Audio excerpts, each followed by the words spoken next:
नमस्कार, मैं वर्तिका राय और आप देख रहे हैं न्यूज फॉर नेशन। आए दिन बिहार में पेपर लीक के मामले आते ही रहते हैं, वो चाहे बीपीएससी का पेपर लीक हो या बीएसएससी की।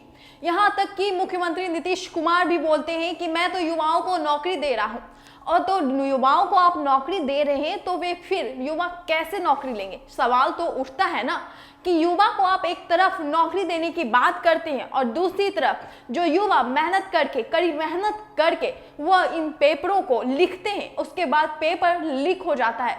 तो ये युवाओं के मनोबल पे चोट नहीं है तो क्या है? आखिर आपका ये नौकरी देना फिजूल हो जाता है जब युवा कड़ी मेहनत करके नौकरी का एग्जाम देने के लिए बैठते हैं और वो जब सुनते हैं कि जिस चीज़ की हमने एग्जाम दिया है उसका तो पेपर पहले ही लीक हो चुका है, तो ये युवाओं के मनोबल पर जोर का चोट लगना हुआ। लेकिन अब हाल ही में एक खबर आई है कि बीएसएससी पेपर लीक के मामले में जो युवक इस पेपर को लीक किए हैं अब वो गिरफ्तार हो गए हैं। क्या है पूरा मामला, चलिए जानते हैं विस्तार से। गिरफ्तार दोनों आरोपियों ने भी 23 दिसंबर को पहली पाली के प्रश्न पत्र की तस्वीर खींची थी। हालांकि अभी तक यह स्पष्ट नहीं हुआ है कि इन्होंने प्रश्न पत्रों की इन तस्वीरों को किसी को भेजा था या नहीं। आर्थिक अपराध इकाई यानी कि ईओयू की विशेष टीम ने बिहार एसएससी पेपर लीक मामले में 2 अन्य अभियुक्तों को गिरफ्तार किया है। बेगूसराय के विकास विद्यालय नामक परीक्षा केंद्र पर पहले चरण की परीक्षा में दोनों की ड्यूटी थी। इसमें इस निजी स्कूल का अकाउंटेंट रोशन और पर्यवेक्षक के रूप में ड्यूटी कर रहे शिक्षक अभिमन्यु शामिल है। इन दोनों को जिला के रतनपुर डुमरी गांव से गिरफ्तार दोनों आरोपियों ने भी 23 दिसंबर को पहली पाली के प्रश्न पत्र की तस्वीर खींची थी। हालांकि अभी तक यह स्पष्ट नहीं हुआ है कि इन्होंने प्रश्न पत्रों की इन तस्वीरों को किसी को भेजा था या नहीं।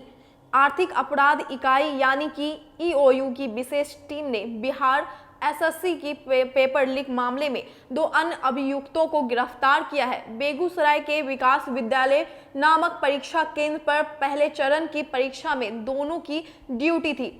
इसमें इन निजी स्कूल का अकाउंटेंट रोशन और पर्यवेक्षक के रूप में ड्यूटी कर रहे शिक्षक अभिमन्यु शामिल है। इन दोनों को जिला के रतनपुर डुमरी गांव से गिरफ्तार किया गया है। जानकारी के मुताबिक यह स्कूल इन दोनों ने भी 23 दिसंबर को पहली पाली के प्रश्न पत्र की तस्वीर खींची थी। हालांकि अभी तक यह स्पष्ट नहीं हुआ है कि इन्होंने प्रश्न पत्रों की इन तस्वीरों को किसी को भेजा था या नहीं, या कहीं वायरल किया था या नहीं।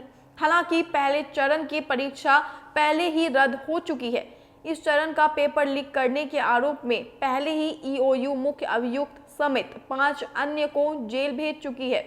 लेकिन इस मामले में आगे की जांच के बारे में भी जानकारी मिली है। जांच में यह बात सामने आई है कि इस परीक्षा केंद्र पर पहली पाली की परीक्षा के दौरान उस छात्र के प्रश्न पत्र को खोलकर बांटते हुए दिखाया गया जो परीक्षा के दिन अनुपस्थित था। एसएससी की हाईटेक कोडिंग सिस्टम से यह बात सामने आई है कि जो प्रश्न पत्र वापस लौट के आए वो फटे हुए थे, जबकि संबंधित छात्र ने परीक्षा दी ही नहीं थी।